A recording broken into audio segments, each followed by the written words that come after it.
Wanangu, kama nimevyowaambia, kwa hii dunia bila pesa unadharaulika. Hivyo basi inahitajika mfanye kazi ili mje kuwa na maisha mazuri. Baba, sisi tutapambana, tutahakikisha tunakupatia maisha mazuri baba yetu.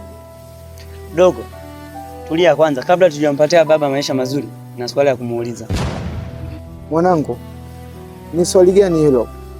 Umesema sisi tupambane ili tuje kuwa na maisha mazuri, ila nikiangalia wewe umri wako ni mkubwa kuliko sisi.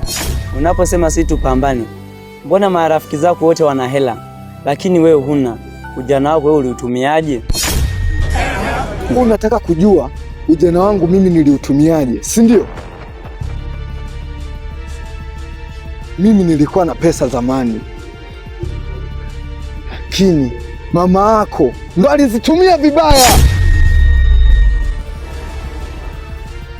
Mimi nilikuwa na miliki magazi ili wewe kumkopa pesa Mo. Dangote nilikuwa nakaa naye tunapanga mipango ya biashara. Leo unakuja kunambia ujana wangu niliutumiaje? Tena wewe ni mwanangu, unapataje ujasiri wa kuniuliza maswali ya kijinga kama hayo?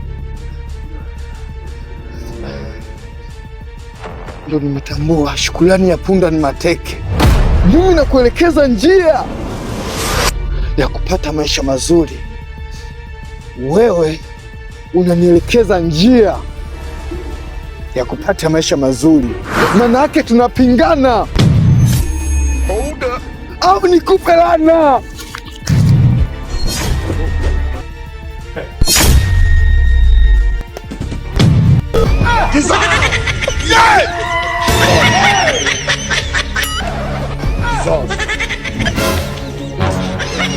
Mwanangu, unataka kunifanya nini?